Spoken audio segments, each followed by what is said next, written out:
एक बार की बात है, गौतम बुद्ध अपने शिष्यों को जिंदगी से जुड़ी अच्छी बुरी चीज़ों का ज्ञान दे रहे थे। सभी शिष्य उनकी बातों को बहुत ध्यान से सुन रहे थे।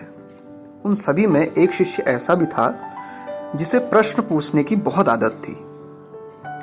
वो उठकर गौतम बुद्ध के पास गया और उनसे बोला, आप हमें ज़िंदगी के बारे में जो कुछ भी सिखा रहे हैं उस सब का क्या फ़ायदा है?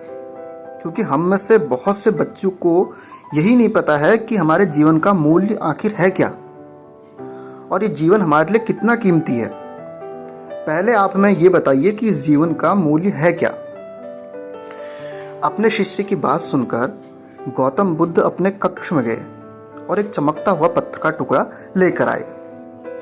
वो टुकड़ा उन्होंने अपने शिष्य को दिया और बोले, मैं तुम्हें इस जीवन का मूल्य तब बताऊंगा जब तुम इस पत्थर का सही मूल्य पता लगा कर आओगे। साथ ही ये भी ध्यान रखना है कि तुम्हें यह पत्थर का टुकड़ा किसी को बेचना नहीं है। गौतम बुद्ध की बात मानकर वो शिष्य बाजार की तरफ चला गया। बाजार में सबसे पहले उसकी नज़र एक फल बेचने वाले पर पड़ी और उसने वो पत्थर उस फल वाले को दिखाया और बोला, इस पत्थर के बदले आप मुझे कितने फल दे सकते हो? फल वाला बोला, ये पत्थर तो कुछ खास नहीं है, लेकिन फिर भी इसके बदले मैं तुम्हें 10 केले दे सकता हूँ। वह शिष्य उस पत्थर को लेकर आगे चला गया। फिर उसे एक सब्जी वाला मिला। शिष्य ने उस सब्जी वाले से पूछा कि इस पत्थर की कितनी कीमत हो सकती है? सब्जी वाले ने उस पत्थर को ध्यान से देखा और बोला, इस पत्थर की कीमत के बदले मैं तुम्हें ज़्यादा से ज़्यादा 1 बोरी सब्जी दे सकता हूँ, इससे ज़्यादा नहीं। इसके बाद वो शिष्य आगे चला गया। ऐसे ही वो सोने वाले के पास गया तो सोना के जो सुनार ने उस पत्थर के टुकड़े की जो चमक थी उसे देखकर 100 सोने के सिक्के लगाए।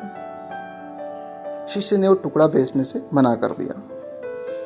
बदले में सुनार बोला कि चलो 200 सिक्के दे दूंगा, लेकिन वो तब भी राजी नहीं हुआ। आखिर में उस पत्थर को वो एक हीरे के व्यापारी के पास लेके गया।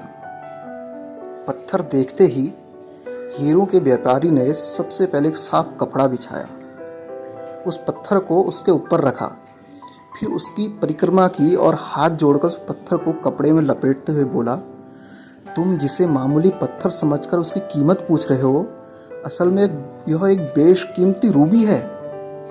ऐसा रूबी हर किसी को नहीं मिलता। मैं अगर अपना सब कुछ बेच भी दूं तो भी इसकी कीमत नहीं चुका सकता। उस व्यापारी की बात सुनकर वो शिष्य हैरान हो गया और दौड़ा दौड़ा सीधे बुद्ध के पास आया और उसने जो कुछ भी बाजार में हुआ वो सारा हाल बताया। उसकी अचरज भरी बातें सुनकर गौतम बुद्ध बोले, तुम्हारे सवाल का जवाब इस रूबी की कीमत में ही छिपा है। हमारा जीवन भी एक रूबी है। रूबी की तरह ही ये भी बेशकीमती है, लेकिन हम इस बात को हमेशा नज़रअंदाज करते हैं और अपने जीवन का मूल्य नहीं समझते। हम दूसरों को देखकर और उनके जैसा जीवन जीने की कोशिश में अपने जीवन की कीमत को कम कर देते हैं। हम ये भी नहीं सोचते कि हमारी ज़िंदगी की कीमत सही है या गलत, या हमारी ज़िंदगी की कीमत वही है जो दूसरे हमें बताते हैं। लेकिन ये बात हमेशा ध्यान रखना कि सामने वाला अपनी हैसियत, बुद्धि और अपने समझ के हिसाब से तुम्हारी कीमत लगाता है। अब शिष्य को अपनी ज़िंदगी की कीमत पता चल चुकी थी। वो नतमस्तक हुआ और सारे शिष्यों ने फिर से वही उपदेश सुनने शुरू कर दिए। तो ऐसे ही बुद्ध की बहुत सारी कहानियाँ हैं जो आज भी लोगों को प्रेरित करती हैं। बड़े बड़े मोटिवेशनल स्पीकर भी आज तक बुद्ध से प्रेरणा लेते आए हैं, उनके उपदेशों को सुनते हैं। दोस्तों, आपने कोई ऐसी कहानी या कोई ऐसा उपदेश सुना है जिसने आपकी ज़िंदगी बदल दी हो? कमेंट्स करके ज़रूर बताएं। चैनल पर नए हैं तो चैनल को सब्सक्राइब करना बिल्कुल ना भूलें।